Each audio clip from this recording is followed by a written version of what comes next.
time for Life and Money Matters with the Success Guys, Mike Hill and Renee Guerra. Changing lives one day and $1 at a time.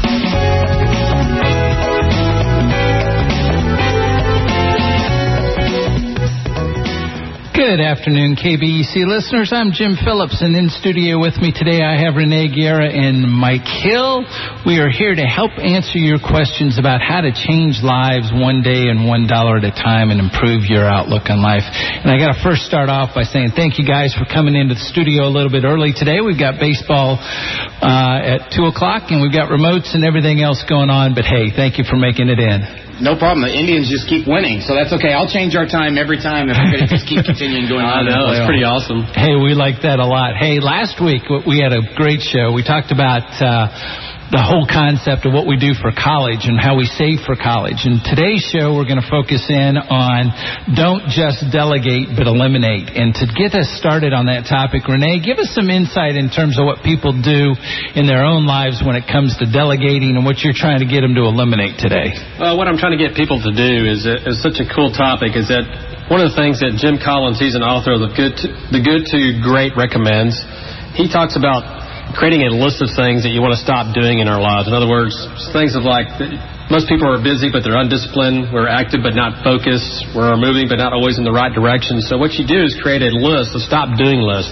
What are the things that you want to stop doing? In other words, create more focus in your life. And one of the things that he recommends is to create a policy. In other words, if you're going to start creating a list, make it a policy. In other words, I don't have to answer my phone after 9 p.m. I don't loan my car out to anyone for any reason. I like to plan out my activities and not rush. So those are some personal examples for me as far as creating a don't do list. Another thing you can do on a business level, Jim, is I leave Wednesdays open for reading and growth opportunities. So if I have clients that want to work with me on Wednesday, I'll say, hey, can I push you over to a Tuesday and Thursday, because Wednesday's a day that I want to be able to look at webinars, or I want to read some books, or just get one of those learning days for me. So, when you start looking at things that you want to stop doing, that can help you with your growth opportunity. And I think a lot of us think that we always have to say yes to everything when people come up and ask us to do something, or we take too much input from work.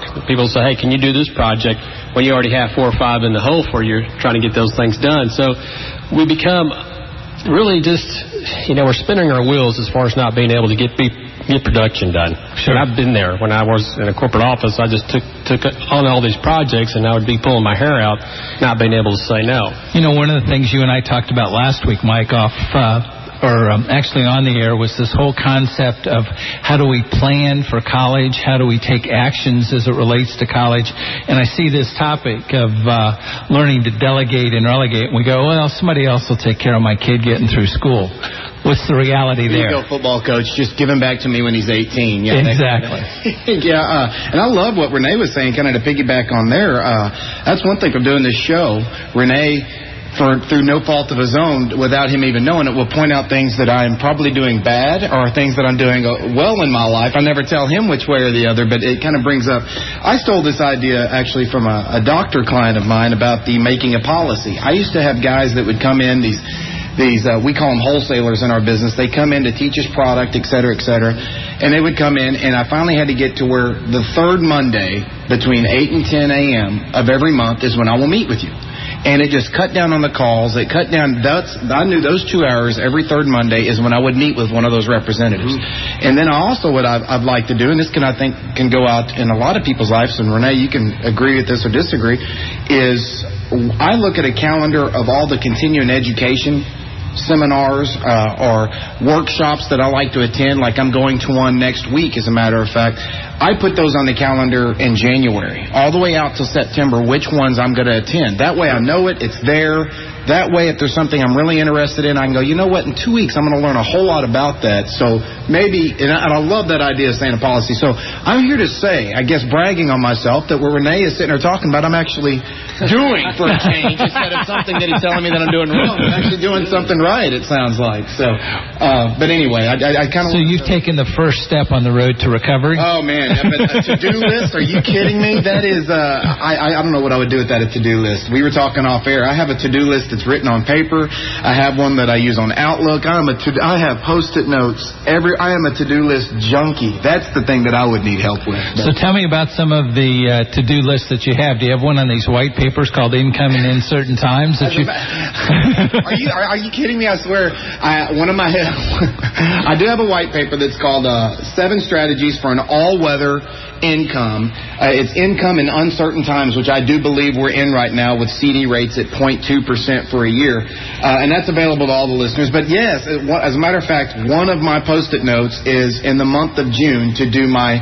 quarterly white paper. And that white paper, I hadn't even given it a title yet, but it's basically 10 proven strategies to help secure your financial future. That's the next one that I'm writing. But that's a perfect point. Thank you. That is one of my little Post-it notes that I got to do when I see those Post-it notes. So. Well, that's good that you've got those. I mean, that's your reminder of things that need to happen, those things that need to be at the forefront. Probably not the most efficient way in 2012 with all the technology we have, but it works for me. Well, sometimes I need a Post-it note, too, because I forgot to tell our listeners that if you have any questions to Mike and Renee, call us here at the station at 972-923-1390 or 972-938-1390. We are here to help you out and answer your questions as it relates to changing your life and improving your money management, your time management, and your outlook on life in whatever way, shape, or form we can. You know, I do want to go back one more time to last week's show because I think it was so impactful when we talked about planning for college, when we talked about the whole concept of negativity and what goes into the planning process. And we really ended it up with there are so many opportunities out there for kids to succeed, not only financially but emotionally as they make this transition. And to that end, we took the quiz, and I found the quiz to be extremely insightful in terms of just the overall information, what costs were involved in that process. And Mike, you were kind enough to get that to us. Do you recall exactly where we can get some more information in that regard? Well, if you email the station at info@KBEC, I do have access for Jim and for Andy, your technology director here, to get that out to anybody that requests that quiz. It's just kind of an eye-opening thing. But one thing I would like to, and I don't want to step on any toes here, but I definitely want people, as I would tell my own children and kids that I've coached over the years in Little League, et cetera, is to go for that brass ring. If your school that you want to go to is Notre Dame or, God forbid, Texas A&M, as we all know, whatever that Big Hope school is, sure, apply to it. There are a lot of scholarships out there available to people, but I want you to look in the Texas Promise Fund, the 529 plan, and then I also want you to look at putting a little bit aside every single month, making it automatic in that 529 tax-free plan or the Texas Promise Fund. And Renee, what is something that somebody could do to create that habit to start saving? What is something that they need to do to get it going? Because they may think, oh my gosh, $50,000 tuition is too much. What's something that they could do to help them get over that mental hurdle? I think that's a great question because, one of the authors that I really love is Wayne Dyer, and he mentioned about going to college. And one of the things he did, he started putting money aside. You know how one time on the show, we talked about putting a little bit of money aside, and that's a habit that people can create as far as putting a little bit, $50 a week, but it may be just get a part-time job. But the big thing that I would like the listeners to know is to make that goal, stick a goal out there about going to college or picking that one school, and don't let anybody deter you from going to that school. So when you said like going to Notre Dame or whichever huge college you want to go to, don't let people say, wow, how are you going to pay for that? What, are you serious? You don't have the funds to do that. So just stay away from the naysayers and believe that in your heart something will come up for you, and that you just have to keep uncovering the stones or pulling the stones up and finding that money underneath it, but it can happen. It's possible. So that habit is to believe it's possible and to set a goal and to believe in it and put all your heart in it, because I believe that once you put your heart into something, the rest will follow. The rest of your body will follow. You don't eat a 20-foot sub sandwich all in one bit, a little bit at a time. If you're going to put $100, $75, don't be deterred because you see the average college cost is $25,000 a year, whatever. So what? Exactly. Any little bit helps. Putting it in there just to show your kids that you have belief in them enough to start that. Yep. Great. job, guys. When we come back, we are going to talk specifically about don't just delegate and eliminate, and how to plan and pay for a vacation and actually do it by using cash. What a great concept there. When we get back, guys, we would appreciate your phone calls. We look forward to it. We've got next up a weather report, TSN, and then we'll be visiting our wonderful guys out in the remote land, and we'll be back with you in shortly.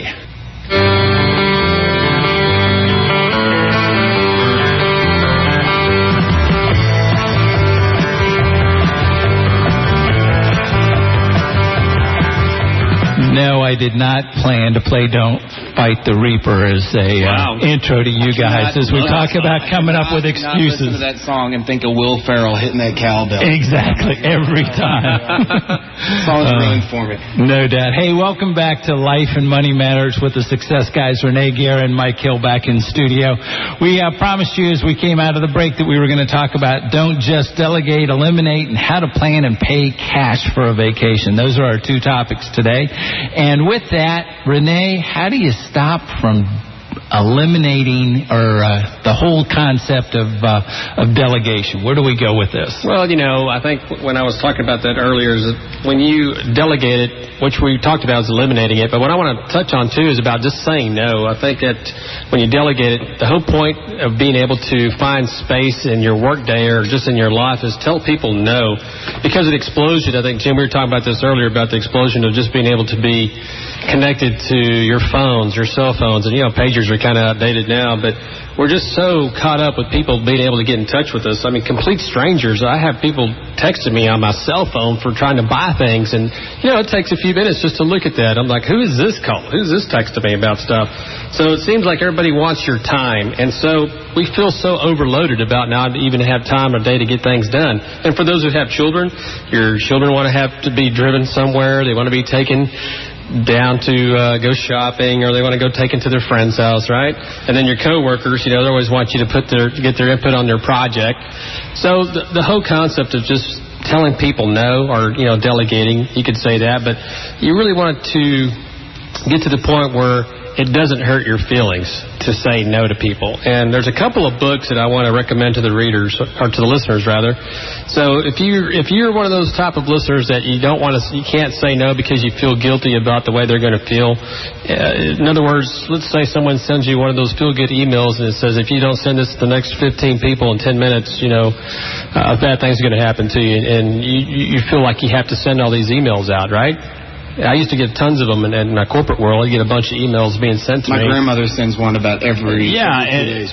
I love you, Granny, but that takes away from your day. So there's a couple of books I'd like to recommend, and this one is When I Say No, I Feel Guilty by Manuel Smith.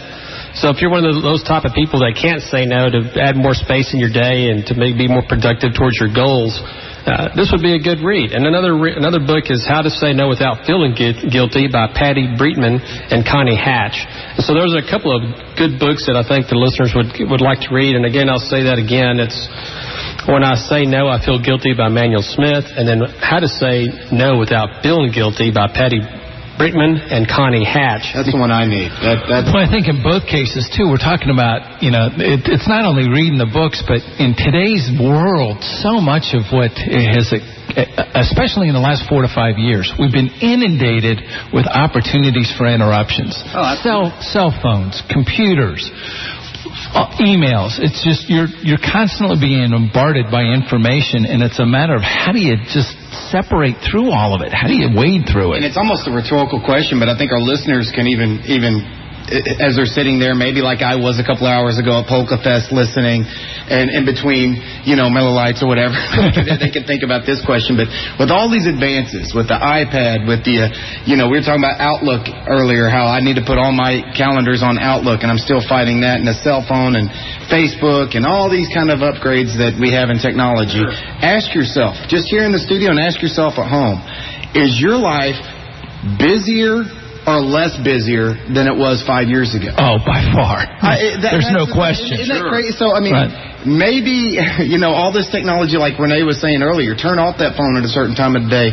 I was just thinking about this not to date myself and maybe getting off subject here a little bit, but with all the technology advances that we have here and how to say no, well, think about being a teenager or like your son that just graduated college. Back in the day, if I wanted to ask a girl out, I had to go get a piece of paper, get her number, find a pen, write it down. Nowadays, you could tell somebody, well, I'm not going to be around that day. Oh, really? Well, I saw on Facebook that you were actually at Mark's party, the one that you were too sick to go. I couldn't imagine all these advances. So saying no is something that I definitely need to work on, because eventually you get busted if you have to go and lie to somebody because you can't be there. But the reality of all of it is it's all about immediate gratification, and it's about immediate information. And you think about what's created this busyness in our lives, and I put that in big quotation marks. The busyness is the fact that all of this information is now given to us. How many times have you gotten an email and you're the 73rd person CC'd on it? And you're sitting there going, do I really need to take action on this kind of thing? Is this really that important? And that's a great point, Jim, because when people get all those emails, people are afraid to even say, get me off that list. I don't want to be a part of that list. And there's another good read that I've thrown out some books here today, but another good read, which I think the listeners would really enjoy, is You Don't Have to Be Terrorized by Other People's Expectations of You. So just by saying no gives you the power to create the time that you want. And successful people, they don't have a problem telling people no, because that's how they're successful. They know what their time of day is. But the book, let me go back, is Sue Patton, and she's the author of The Courage to Be Yourself. So, we get so caught up in wanting to please other people, it becomes a habit. And so we start saying yes to everything. Yes to the emails, yes to the phone calls, yes to all the texts. And then, Mike, you talked about the Facebook. We have to feel like we have to make a comment, or we have to like something, and that starts taking up a lot of time. Mike, do you have a problem saying no? Oh. Again, I always feel like I'm being set up by you guys. Like my wife calls ahead of time, because she says this to me all the time. I went from coaching in the town that we lived in before, coaching Little League football. I didn't have a son on a team. I just wanted to be involved. I played football my whole life. I figured I could give back something. I went from just being an assistant coach to running the league. Exactly. I knew it. Head coach, and then I ran the league of more than 150 kids, and then now I see it happening over here in Midlothian. I coached my daughter's team. Now I'm coaching my younger daughter's team, and now I'm helping them out with the tournament in a couple of weeks. And they were having nominations for president and treasurer of that league, and there's 1,000 kids in that league. And my wife said, I don't care if you have to outright lie. You cannot put yourself in that, because I was getting asked to do a position. And she's right. It's really hard for me to look at people that I respect and have a relationship with and say, I really can't do it. What's your reason? I just can't. I don't have a reason except in my time I can't do that. Well, okay, Renee, here's the question to you, though. Is that a function of type A personalities? Do you find in your coaching and your mentoring that us type A people just don't know how to say no? Yes, I believe that. I think a lot of people just want to, Mike's talking about taking all that ownership of all that, and there's also gratification that comes out of that, I know, but I think people can get stuck into saying yes too many times, but, what we have to understand is that when Mike was saying, I just want to tell people I don't have the time, but, you could really set that up and say, I really want to spend more time with my children. And then that way, you said about an outright lie. But then they come back to me and say, well, president of the league, you'll see your kids all the time. No, I'm kidding. I know. But, that's the thing. It's not about trying to argue with somebody. It's just say, hey, you know what? I spent so many hours last year on this project, and I really didn't have the quality time that I wanted with my children, my spouse, and the things I really wanted to do. So this is why I'm not going to do that. However, if there's someone I can help you find. I'm here to tell you, here's how I get caught in it. And this happens to me every time, Mike, and I can already tell that your answer to this too. They ask you to be president of the league, and you're sitting there going, I want to be president of the league because I can do it better because of X, Y, Z. Sure. I can put this, and this stamp on it. I don't know what you're talking about. And then all of a sudden you're sitting there going, wait a minute. Do I really need to take on this endeavor? Do I really have the time necessary to fully drive it home? Or am I taken away from my family? I think you could say this. I think you tell people that I'm very flattered and honored that you recommended me for this position and that you feel that I have the capabilities to do that. but here's the reason why I cannot. And you have to stand your ground, guys. I mean, it depends on the lifestyle that you want, and if you're doing it to please somebody else, then that's not, to me, in my opinion, wouldn't be the right thing to do it. If there's some kind of fulfillment that you have as far as a goal for the year, and you want to be involved in that, and that's going to take a lot of time, then go for it. But if it's not in your plans, then you don't have to please anybody else. Again, it goes back to that book. Don't have to be terrorized by other people's expectations. Well, you brought up a great point, Renee, and that is if it's one of your goals to give back to the community for the year, then yeah, you go ahead and commit to it. But if one of your goals is to spend more time with your family, then the goal of giving back to the community has to be weighed with the goal of spending more time with your family. And I find myself getting trapped so many times with I'll just become a committee member and I'm not going to take a full role. Well, I've learned over the years, I can't go halfway. If I'm going to go in, I go full in. And if I go full in, then I've got to be willing to say, okay, this is going to be a goal of mine this year, and I'm not going to take on 5 other ones. Okay. And you know what's funny, and Renee, not to get into psychobabble, but me personally, I hear all these things, and I don't mean to steal the show here, because I'd love to hear from listeners maybe to get me off the hook. But in my professional life, I do say no. Example, how I invest. I sit there and say no to the stock market. I say no to mutual funds. I go against the grain. I look for investments outside of the stock market. But in my personal life, it's, okay, sign me up. What can we do? I can do this. We can do this. Oh, you're right. Instead of uniforms, let's get Under Armour uniforms that are breathable, and let's get shoulder pads that we can pump air into, like the Dallas Cowboys. Let's get this fundraiser going.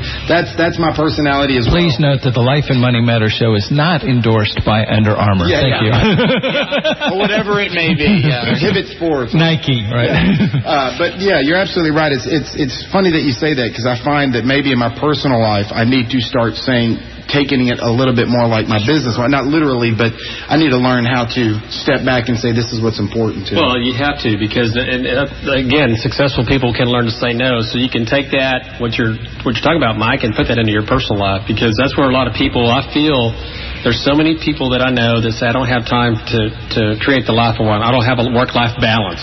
Mm-hmm. And, when you don't have that work-life balance, then you're really you're not feeling the fulfillment of it. Because people seek happiness. That's funny you said that. That's perfect segue in our next segment, where we talk about how to plan and pay cash for a vacation. There you go. Most definitely. When we get back from commercials here, we're going to get into that segment after we go to our guys out at University Plaza one more time. We're going to play some commercials, but then we'll get into that whole topic of how do you pay cash for a commercial for a vacation. Sorry about that today. Have a good one, gang. We got to get back to Life and Money Matters here, and to that end, Mike and Renee, I want to talk about vacations. Talk to me about how you take a vacation and you pay cash for it, Michael. For the record, I can't beat anybody in a foot race. Okay. Real quick, what we'd like, because this time of year, we get a lot of questions from clients and even people that have come to some of my classes over there at Navarra College about we got to go on a vacation. Vacation to me is vital, both in your personal and your business life. You need to decompress in time. Even with me, it's hard because I'm such a type A personality. First thing I want the listeners to do is have a list of 2 or 3 things. What I mean by that is have your dream vacation. Maybe it's Disney World.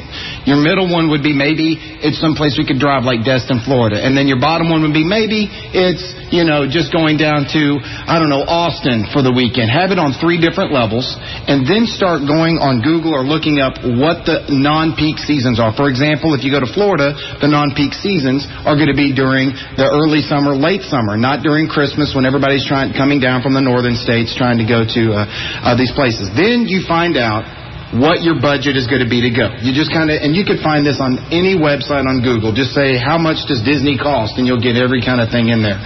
And once you get that dollar number, if it's $1,000, if it's $500, if it's $2,000, make sure you have 4 to 5 to 6 months to go.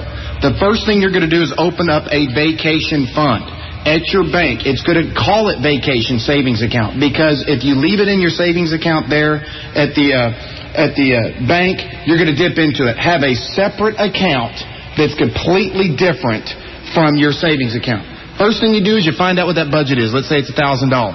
Break it down, divide it by 6 months. What I mean by that is 1,000 or 500 divided by whatever, 1,000 divided by 6 for that matter.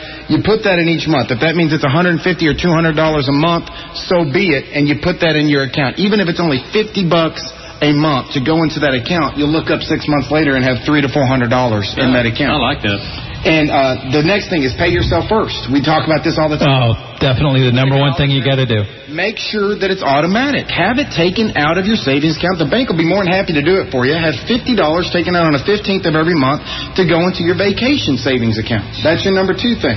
Number 3, make a plan of action. Well, Mike, I can't spare any money. I can't do this. Really, if you get the kids involved and you tell them, hey, by the way, we get to go to Disney World, but we got to raise XYZ money, even my daughters will go out there and help with that garage sale that we need to put on. They will go out there, and if they need to, they'll do a lemonade stand if they have to. If they know that this is going to go towards daddy and mommy and the family's vacation fund, think outside the box. 3 words: skin in the game. Absolutely. Have your, if you know you want to go on your vacation, ask your, it may seem crass to some people, I love this idea. We did this one year. Have the grandparents, hey, you know what would be great? Give us a one-night hotel stay in where we're going. Here's a gift certificate. If you want to make it up, I'd much rather have that than a $50 stuffed teddy bear that the kids are going to just put in a corner and not play with in a couple of weeks. My dad is the banker. He would sit there and say, you can't achieve your dream unless you have the cash. If you have that goal and if you have that vacation fund that's completely separate, and again, it doesn't have to be Disney World. It could be a drive to the hill country, and I'm going to get into that real quick. There's also something a lot of people don't know about. Comfort Inn offers this. Ramada offers this. There's a couple of hotel chains that offer this. I know they do it for New York. You can now do layaway for hotel rooms. What I mean by that is they won't think. Now I'm not talking, the big Ritz-Carlton or anything like that. But your Comfort Inn and things like that. You call them up and say, we're coming up there in December. It's now August. Can I put $50 towards a room until it's paid for when I get there? And what a great idea. Yeah, there's some small, and I don't know why more hotel chains don't do this. It's a way to lock it in, but that's a real good way because now you really got skin in the game because you're already paying to the hotel. You know you're going to go. And you're not going to change from the Hilton to the Comfort Inn because you're already paid for the Comfort Inn. Awesome. And then also, we live in a fantastic state, fantastic country.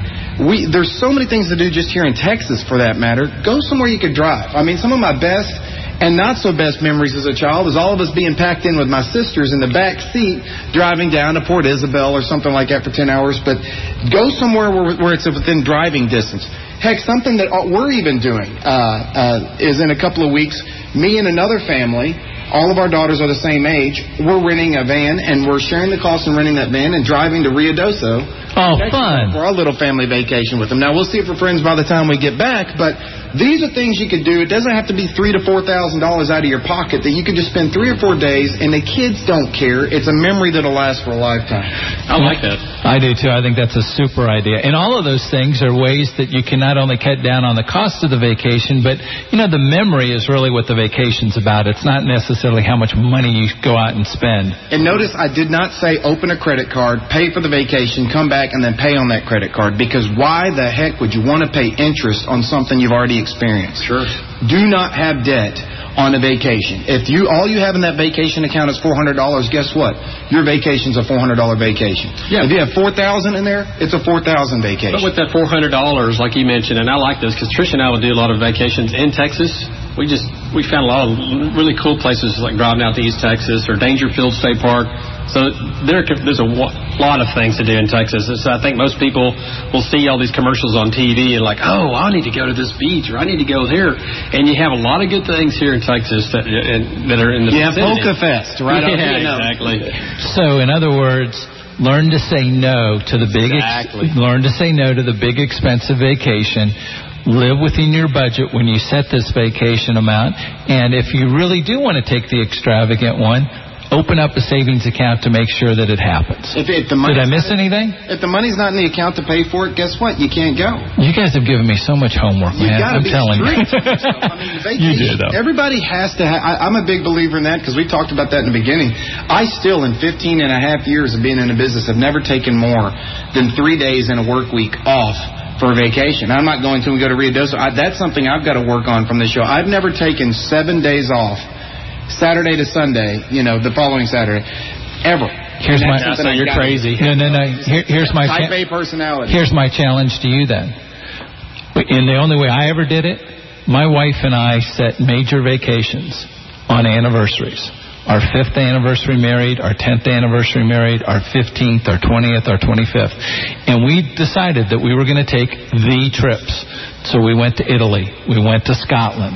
We went to those dream places. Again, my wife is calling up here ahead of time before the show. You're doing all this. I feel set up. No, but the reality is, if you don't plan for those things, then they can't happen. Now, I was fortunate enough in my old life that I could use a lot of frequent flyer miles and a lot of hotel deals to make those dream vacations come about. But it's the working toward that and knowing that, okay, we've been married 32 years. In 3 years, we will have been married 35 years. So 3 years from now, where's that next dream place that we want to go to?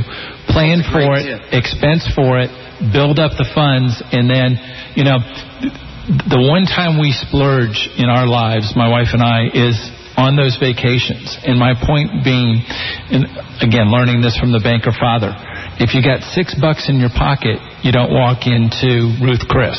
Yeah. Okay? You got $6 in your pocket, you go to the restaurant that you can afford $6. But if you're going to go on that vacation, and I was hoping you'd hit on this, set aside X amount of spending money and just splurge money. $200 if you're there and you see the opportunity to go on the helicopter ride. Well, if you sit there and say, I'm not going to go on the helicopter ride because I only budgeted $50 for this day, you're ruining the expectation and the fun and the excitement that you get out of the vacation. Yeah. So put that money aside and just say, okay, I'm going to blow it one day. I'm going to, and when I say blow it, it can be $10, it can be $20. It doesn't have to be a big amount of money. That's all part of your budget. If your budget is $1,500 for just getting there and staying, then you would add another 33 to 40% for expenses while you're there. I like it. So let me ask you a question for Mike here. So why do you only just take 3 days? What's the fear? What's the habit that's overcoming you? Man, we need call Workaholic. Well, and y'all can attest to this. Guys, something I learned from my father, and he started taking vacations finally later on in his life. But when your name's on the door, name of my company is Hill and Associates Wealth Advisors. When, quite honestly, that's it. When your name's on the door, it's so hard for me to just leave. And that's such a big part of my life, is just the day-to-day running of client accounts in the business, that to not be there, it sounds sick, but to not be there for 5, 6, 7 days in a row just isn't in my DNA. I got to work on it, but I just can't explain it. Is it the fact that your name's on the door, or is it your inability to delegate? I think that's an excuse. A little bit of both, man, I'm fishing here. No, and I'll raise my right hand and say I, Jim Phillips, am notoriously terrible at delegating. And when I do delegate, I do it with that concept of, okay, but I can still look over their shoulder. Exactly. And you can't do that. You got to allow them to do their deal. And you know what? You come back 7 days from that time, the business is still going to be there. You're not going to lose all your clients. You're not going to lose all your advertisers in my case. Look what I do for a living, too. It's also that fear, even though there's a reason I do a lot of stock market stuff, but I had done energy and I had done some real estate investments for clients. It's that fear that while I'm on vacation, of course I have my phone turned off. That's the time that the United States just got invaded by Canada for our oil reserves or something like that. And, of course, the oil markets and everything else just fall off and I can't do anything about it. That's a stupid fear, but that's kind of under my... And the reality of that, Mike, is your clients, they're going to be worrying about a whole lot more if Canada invades us, okay? They're not going to be sitting there going, my oil reserve, how's my stock going, or whatever. We're going to have to like hockey as a country. Yeah, exactly. I like it. I think it's some good points here coming out of Mike. I mean, fear and... Okay, when's that break coming up? Picking on him today, aren't we? We are beating him up. We're beating him up in a big way. That's the key. Let's go back to vacation. The key to vacations is plan for them. Make sure you put the money aside. I love the concept of opening up a separate bank account, because, again, that delegates that money into a specific area and says, hey, that's the only way it's going to get spent. So. I did that when I worked at Dr. Pepper. I had a different account where I would use that for a Christmas fund or a vacation fund. So if I had any money left over, it was nice. Because doesn't mind that you have 10 different accounts. If that's what you want to have. I was putting money aside, and at the end of the year, I would get a lump sum check, and I was like, hey, cool, this is what I need to do. And I didn't have to worry about getting all this other extra cash. It was just right there. Did Trish know about those accounts? Yes, she did. She did? Okay. And even better, and I've heard this tip from some financial advice, even Susie Orman talks about this, is instead of calling it vacation fund, pick out where you're going. If it is Disney, if it is Gulf of Mexico, call it Gulf of Mexico Fund. Call it kids' grand, just what Grand Cayman account, whatever. Well, maybe you put that on the vision board. Yeah, just put it on there. So good deal. Where you're going. All right, gang. We're going to take a break here, get into our third round of discussion, and then got some baseball coming up here. Thank you, guys. Classic Texas, KBEC. Well, gang, as we get back to it, we've got a phone caller who's been kind enough to call in today. Larry, how are you doing today? Oh, I'm doing all right. I'd just like to say I've been listening to your show for a bit, and I've actually got a vacation myself planned for October, driving down to Austin for a convention of sorts. And I've been putting money back for it since last year. Well done. Congratulations. Where have you put the money? You said you've been putting it aside. Have you putting it in a savings account, or are you actually just keeping it under a mattress? It's cash. It's cash. All right. Good deal. I'm not going to say where I'm keeping it. So how long have you been doing that, Larry? This is the third year in a row I'm planning on an Austin trip. That's awesome. It's a 3-day weekend for me. What made you finally decide to start doing something like that? Well, it's a convention that I go to, and I like to have money to play with and eat on and all sorts of stuff down there. There's a lot of stuff to play with down there in Austin. 6th Street has been a rather fun thing from what I've heard. Well, there are some good restaurants there. Sir. Well, Larry, this is Renee. Do you find it difficult when you started that process of just putting money back, or how, just so we can share that with our listeners? I didn't find any difficulty in it because if I need to use that money for anything else, I can just go and get it and put it in the bank, or I can just leave it be and just use what I have. Well, let me ask you this: did you ever have to take a few bucks out of it? Did you put it back in, or how did you work that out? Well, I get it fairly regularly due to my job, so sometimes it's a 20 here for like food or dog food or whatnot, and it just gets back in there eventually. That would be my first advice, and this is hard. I realize that, but and this is Mike Hill, by the way.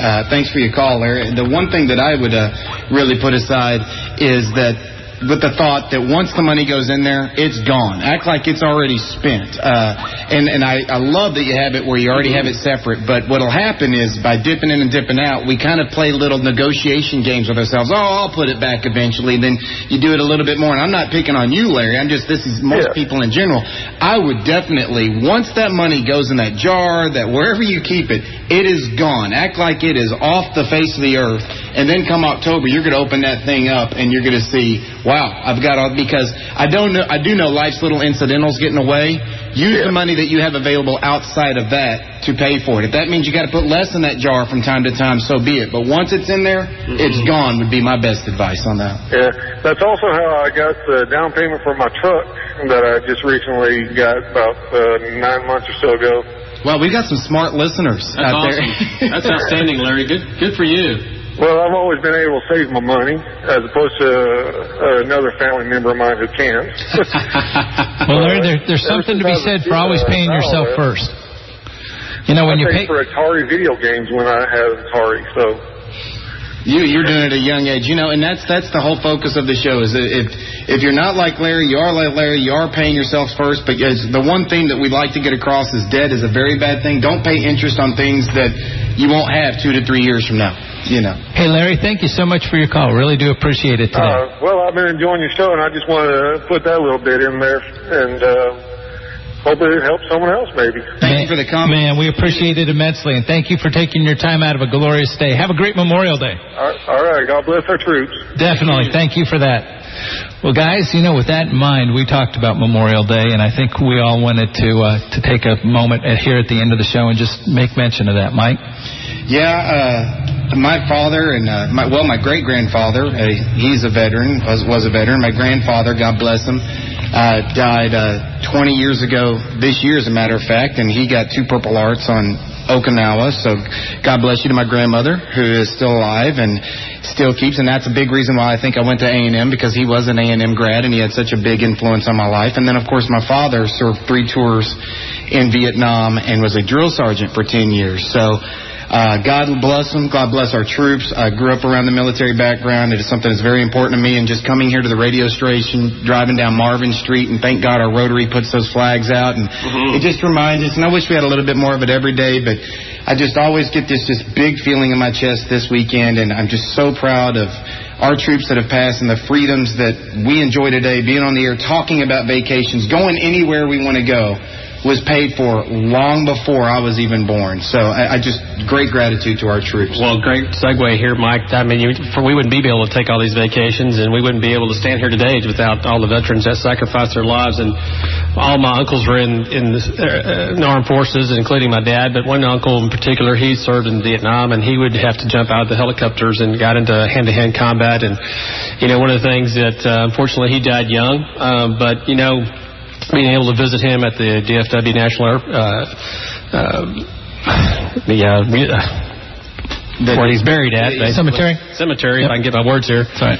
You know, it's just when I go out there and visit him and see all those tombstones, it's really just amazing about all the men and women that have defended our country. And so it really means a lot to me. And my wife works for the Dallas VA, and she comes home and tells me a lot of things about the veterans and some of the things that they've had to deal with as far as Agent Orange or just PTSD. And, you know, my heart goes out to all those guys, the men and women that have to serve our country. Well, guys, I also want to put a note out there to our listeners that we're going to be taking a little bit of a hiatus here at KBEC as it relates to the Life and Money Matters show, as we begin to look at how it responded in the phone calls and where we've gone with this, given vacations and everything else. We're going to take the next 3 weeks off on Life and Money Matters, but we plan on bringing the show back in a different format for you, hopefully between the 1 o'clock and 2 o'clock hours. Going forward, we still feel like there's a need in the community to get this kind of information out. And to that end, I want to thank Renee and Mike for their extensive amount of work over the last 12 to 14 weeks. You know, this is not a show that just kind of comes together on a whim. We actually do try and plan it out and bring topics that we think are topical and impactful to our listeners. And to that end, Mike and Renee, thank you very much for everything you've brought to the shows over the last 12 to 14 months. And thank you. It's been a lot of fun. We've gone through a lot of experiences I can't believe it's only been, 3.5, 4 months, because it seems like we've had a lot of experiences, some off, some on the air, and too many to mention. But it has been a joy. I've had people come up to me. Of course, I'm like, well, call in. But I have clients here in the community who goes, we listen to you every weekend, and just don't call us out by name, which I've never done, and I still haven't done. But it's been a very good experience. It's surprising how much KBEC's airwaves and how much it impacts the community even more than I knew before I came on the air. And that's what I've kind of taken away from it. Well, thank you. Oh, thank you, Jim. I mean, this has been a fabulous opportunity. You know, when we first started back in January of 28th, I mean, it was just one of the things where you dip your toe into that and just really learned a lot. And as you mentioned, it's some work. And, you know, we're putting this together, but it was a lot of fun. I mean, I had a great time. And one of the takeaways is for their listeners, you know, if they can just take one piece of what we've talked about on the air, if we can just change one life, it goes back to the title, just changing lives one day at a time. If they can just take a little bit of that information that we've taught over the last several months, that's a win. And so hopefully the listeners have enjoyed our show, and it's been a great opportunity to be out here with you, Jim. Well, thank you. Hey, I really appreciate everything you guys have brought to it. And going forward, we're not going to get away from this concept. Life and Money Matters, and the concept of helping you out as best we can in terms of providing you financial information and providing you with guidance going forward will be an ongoing topic. It'll probably look onto our webpage to get further details. It'll probably be the 3rd or 4th week in June that we'll be making an announcement of where we're going forward with this concept. And to that end, we've got baseball coming up next, and I also got to get back to the guys that are out there doing their remote one more time. So let's do the out and then get back to the road crew. You've been listening to Life and Money Matters with the Success Guys on 1390 KBEC. Mike Hill is a registered representative of and securities offered through Berthel Fisher and Company Financial Services, Inc., member FINRA SIPC. Hill & Associates Wealth Management Advisors is independent of BFCFS. The interpretations and organizations of these ideas are the confidential thoughts of Mike Hill and do not represent the opinions of Berthel Fisher and Company Financial Services.